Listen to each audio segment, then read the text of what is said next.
Bon matin à tous, avec mon épouse Bon matin. Chantal aujourd'hui, avec une parole qui vient de Dieu, mais une parole d'encouragement pour vous. Tu as tout ce qu'il faut dans un instant.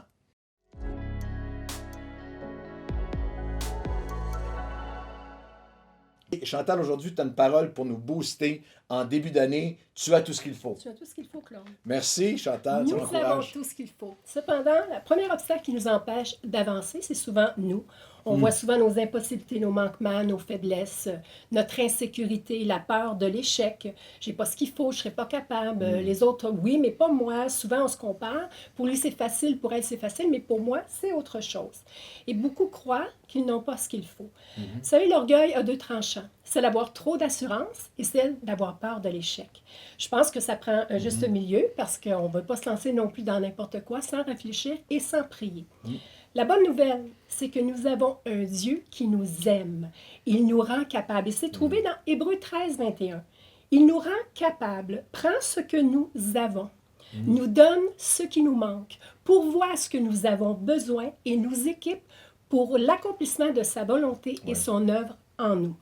Éphésiens 2,10 nous dit que car nous sommes son ouvrage, ayant été créés en Jésus-Christ pour de bonnes œuvres, que Dieu a préparées d'avance afin que nous les pratiquions. C'est beau ici parce que le mot ouvrage, c'est le mot poéma dans le grec. Vous êtes littéralement le poème de Dieu, ce que Dieu a préparé pour vous, pour votre vie. Exactement. Et souvenez-vous de Moïse. Les 10 plaies d'Égypte, affronter Pharaon, la séparation de la mer Rouge, l'eau amère qui est transformée en eau douce. Si vous lisez les Écritures, vous allez constater que Moïse, il n'est pas à la hauteur de la situation. Il ne se sent pas à la hauteur de la situation. Moïse, il y a des manquements, il y a des faiblesses. Moïse a de la misère à s'exprimer. Et malgré tout, Moïse a fait des grandes choses. Moïse a fait des grands miracles. Vous savez très bien que ce n'est pas Moïse qui a fait les miracles, mais c'est Dieu qui a fait les miracles au travers Moïse, malgré ses faiblesses, malgré ses manquements. Tu penses ne pas être capable, mais Dieu nous rend capables. Il y a une chose à remarquer dans dans tous les miracles, c'est que Dieu demande à Moïse de commencer le travail. Va vers Pharaon et tu lui diras de laisser aller mon peuple. Moïse, lève ton bâton. Moïse, étends ta main sur la mer Rouge. Et un peu plus loin, à un moment donné, Dieu lui demande, Moïse, frappe le rocher afin qu'il puisse en faire jaillir de l'eau. Et ainsi de suite. On n'est pas tous appelés des Moïse à faire des grands miracles comme ça, mais il nous sert d'exemple aujourd'hui, en cette année 2021. Dieu demande un geste, un pas de foi, de lui donner ce l'on a et lui fait le reste. Hébreux 11.1. Oui, exactement. La foi est une ferme assurance des choses qu'on espère, Voilà. une démonstration de celles qu'on ne voit pas. Qu'on ne voit pas. Il nous fait faire le petit geste qui peut sembler même parfois anodin pour nous. Et ça, c'est un principe fondamental qu'on voit partout dans la Bible, que le Nouveau Testament, l'Ancien Testament, Dieu veut me rendre, te rendre, nous rendre participants à son œuvre. Rick Warren a écrit « Les grandes occasions se cachent souvent dans les tâches subalternes. Les petites choses de la vie déterminent les grandes. Oui. Ne cherchez pas à accomplir de grandes tâches pour Dieu. Acquittez-vous des petits services et Dieu vous confiera ce qu'il jugera bon. » Et ça commence, ces gestes-là commencent dans notre maison, notre vie personnelle, notre entourage. On veut tous accomplir des grandes choses pour Dieu. Mais notre première mission, notre tâche première est notre maison. Et à chaque fois que tu prends soin de ta maison, ton geste plaît à Dieu. Il ne faut jamais oublier que celui qui nous a donné une famille, c'est Dieu qui nous donne la famille.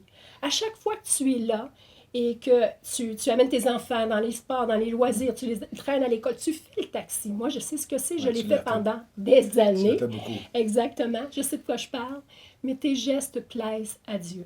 Quand tu dois composer en ce moment avec le télétravail, les enfants à la maison, l'école à la maison, on sait à quel point que ça prend tellement d'organisation. Tes gestes plaisent à Dieu.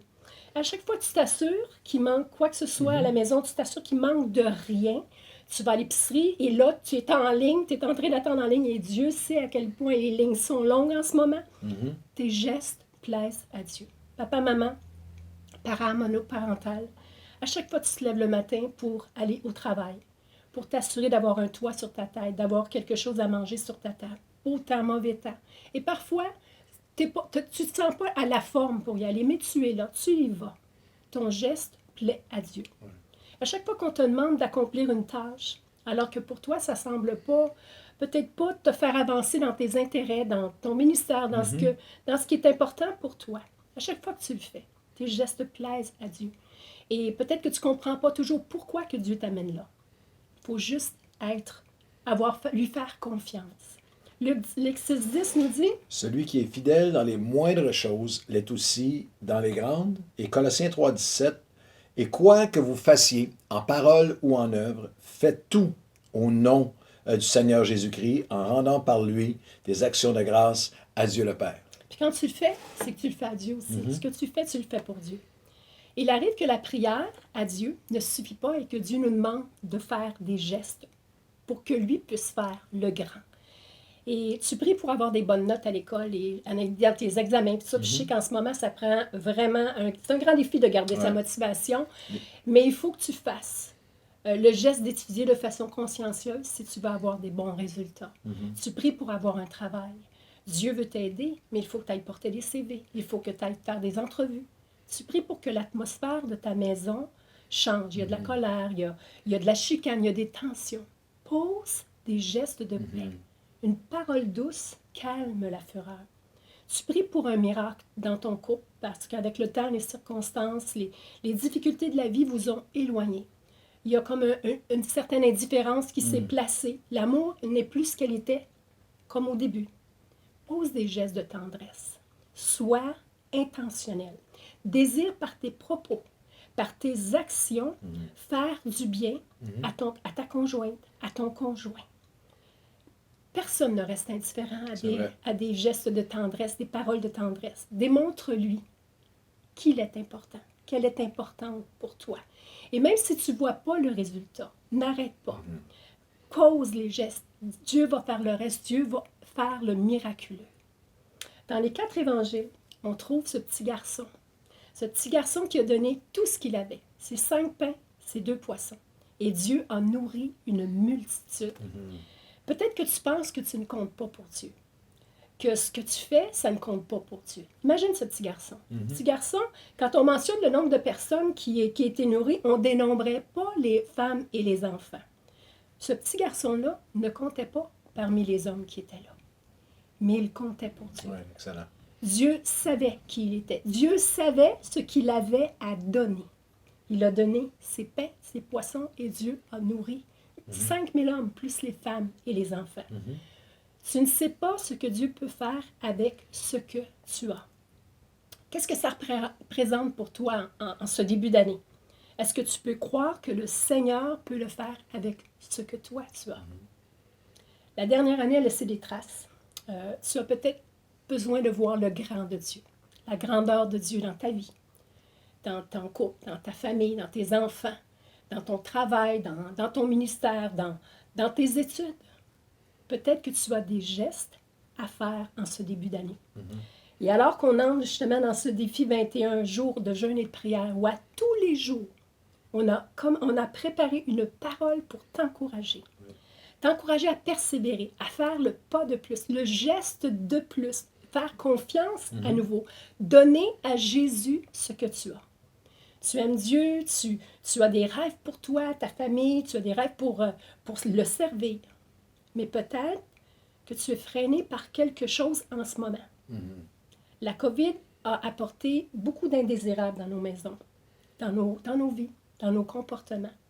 Je pourrais en nommer plusieurs, mais en écoutant ce partage, tu sais exactement de quoi il s'agit. Tu demandes à Dieu de t'aider, mais tu ne fais peut-être pas le geste qu'il faut pour voir, pour y arriver, pour voir la victoire, pour voir la grandeur de Dieu dans ta vie, pour voir le miraculeux de Dieu dans ta vie. Dieu est là pour t'aider. Il attend après toi. Le désires-tu vraiment? Tu ne penses pas avoir ce qu'il faut? Tu crois que tu ne peux pas vivre sans ce qui te retient en ce moment? Donne-lui ce que tu as. Il te donnera ce qui te manque, il va te donner ce que tu as besoin, il va t'équiper, il va faire le reste. Peut-être qu'en ce moment, tu es déçu parce qu'il y avait des espoirs qui se sont éteints. Et tu as arrêté de croire que les choses pouvaient changer. Donne-lui ce que tu as. Fais ce geste. Reviens à cet endroit où Dieu t'attend.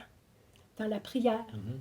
dans l'adoration, dans la reconnaissance, dans sa parole ou là où il peut te parler. Donne-lui ce que tu as, tes déceptions, Mhm. ton découragement, tes peines, ta tristesse, ta colère. Donne-lui ta faiblesse, tes manquements. Donne-lui ce que tu as. Tes pains, tes poissons, comme ce petit garçon. Et même si tu crois que tu n'as tellement, tellement rien à offrir, donne-lui ce que tu as. Et lui va prendre ce que tu Mhm. as. Et tu ne peux même pas imaginer ce que Dieu peut faire avec. Il peut faire infiniment au-delà de tout ce que tu peux même imaginer. Il y a une personne près de nous, qui est très, très près de nous, qui avait de très gros problèmes avec la consommation depuis des années, je dirais une vie, parce que c'est plus de Mhm. 37-40 ans. Et ça l'a amené à toutes sortes de choses qui ont causé d'énormes soucis dans sa vie, Mhm. personnelle, dans sa vie, à tous les niveaux, professionnels, tous les niveaux.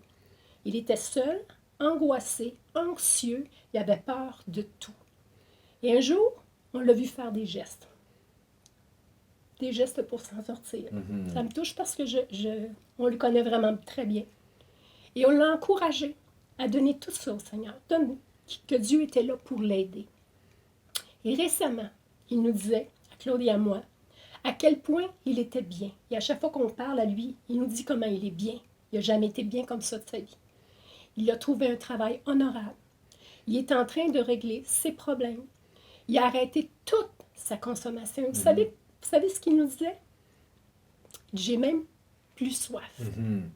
Et ça, c'est un miracle. C'est comme ça qu'il le dit. Mhm. J'ai plus soif. Et vous savez que ce que c'est d'avoir un Mhm. problème d'alcool. Ça ne s'en va pas comme ça. Ça prend un miracle.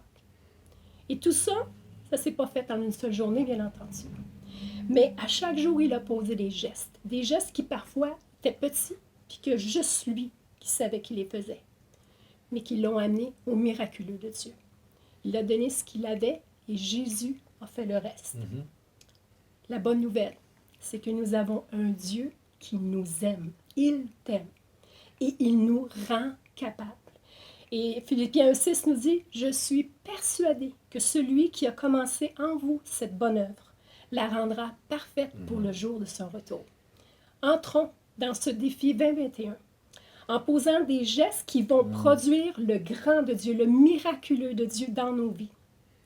Comme le titre de ce partage, c'est tu as ce qu'il faut, tu as tout ce qu'il faut, donne-lui ce que tu as. Et attendons-nous à voir le grand de Dieu dans cette année 2021, dans nos Amen. vies, dans nos familles, dans nos maisons. Merci beaucoup de m'avoir écouté. Sachez que je prie pour vous, j'ai prié pour vous, pour ce message, pour ce partage, parce que je sais que Dieu peut faire des grandes choses dans vos vies. Alors, que le Seigneur vous bénisse et on veut prier Oui, ensemble, on Claude va et moi, pour prier. vous. On va En prier famille. ensemble. Seigneur, merci pour ce message qui vient de toi et sans aucun doute qui va être porteur de vie pour des gens, pour des hommes, des femmes qui ont besoin de l'entendre, qui ont besoin de prendre des décisions pour toi, qui ont besoin de te remettre, Seigneur, des souffrances, remettre Oui, des Jésus. dépendances, remettre, Seigneur, leur paix, leur poisson, leur manquement. Tu es le Dieu qui Amen. prend les morceaux que nous t'offrons et qui les multiplie. Alors aujourd'hui, utilise cette parole pour fortifier, pour Oui, Jésus. encourager, pour libérer. Oui, Et Jésus. Seigneur, que les mots qui viennent de toi, que Chantal a prononcés, puissent être écrits dans les cœurs, Oui, Jésus. partout, à travers le Québec, la francophonie, où des hommes et des femmes entendent ce message, Oui, reçoivent Jésus. ce message, que Alléluia. résonne dans leur cœur tes paroles. Tu as tout ce qu'il faut. Dans les mots de l'apôtre Paul, tu peux tout par celui qui te fortifie. Amen. Dans le nom de Jésus. Amen. Amen et amen. Amen. Bonne journée à tous. Bonne journée. Merci.